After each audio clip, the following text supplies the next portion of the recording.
Hey, I think this one will be my record for my shortest video. We'll see. I don't even have any other slide. It's just me and this title. I want to just tell you something that I learned, and given you guys are kind of in the well, not kind of, you are in the reflect phase of Peer Scholar.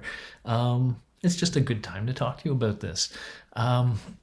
You just read about Thorndike and how Thorndike was interested both in how positive consequences would change behavior and how negative consequences would change behavior. But he ended up saying that he didn't think the negative consequences really did much. Now, that's going to be a real contrast when we get into Skinner.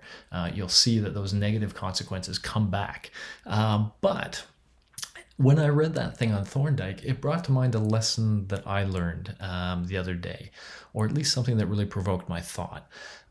Within Peer Scholar, I often really focus on that constructive feedback, and the power that has in terms of, well, both making you think critically and creatively in order to give good feedback, but also to work out those processes when you receive it. But I also spend a lot of time talking about this negative emotional state that constructive feedback causes, and you have to kind of deal with that.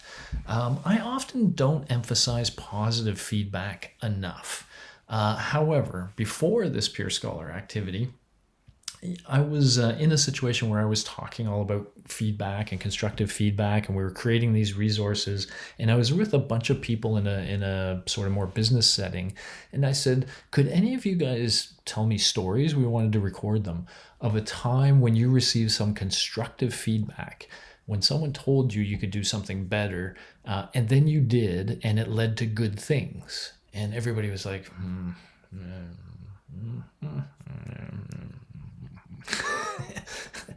Nobody came up with anything. Well, they came up with something that I'll tell you about, but they couldn't come up with something like that. Now, what can you learn from that? Well, one thing you can learn is that's a hard skill. And so for most of those, when they did get negative feedback, constructive feedback, as we call it, sound more positive about negative feedback, they might have fought or fled. They might have not learned from it and growed and did that thing that I say is so valuable. So that's true. For negative feedback, you really have to have thick skin and strong emotional control in order to kind of disregard the emotion and learn from the feedback. And yes, I'm trying to teach you that skill because I think it'll be very valuable.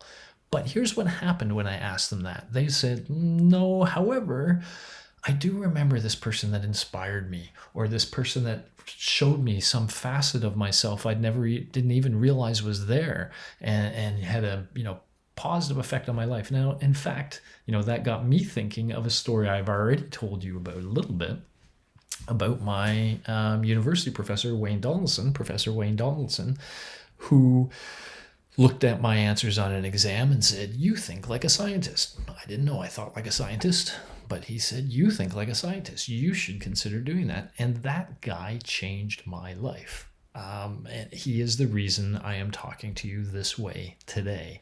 So what I want to sort of emphasize as we go from Thorndike, Thorndike thought, hey, it's getting out of that box, getting out of the puzzle box that really drives the learning. That positive thing can really kind of resonate with you and make you feel good. And things that make you feel good, you're more likely to think about, revisit, and they can have a positive impact on your life.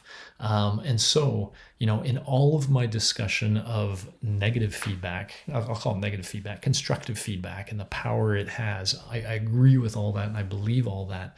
But I also want you guys to leave knowing that positive feedback is also very important. And I specifically asked you in Peer Scholar to present positive feedback. And so you've kind of felt that. You're now seeing both the positive and constructive feedback that people gave you. And notice how you emotionally react differently to those things. The positive feedback makes you feel good. And if somebody was positive and specific, I really liked the way you started your first sentence really set things up and is fantastic. That sort of positive feedback can make you go, cool, I want that. I want that hit every time. Every time I write now, I'm going to really think about that first sentence. It might have more impact than somebody saying, you know what, your first sentence wasn't very clear, and I didn't really know where you were going until somewhere later. You should fix that first sentence. It might not motivate you in the same way that somebody really saying what you did there was really good. And so I want to just take this as a moment to you know, wave the flag for positive feedback, and tell you all that if there are people in your life that you wish would behave a certain way more often, when they do behave that way, praise them.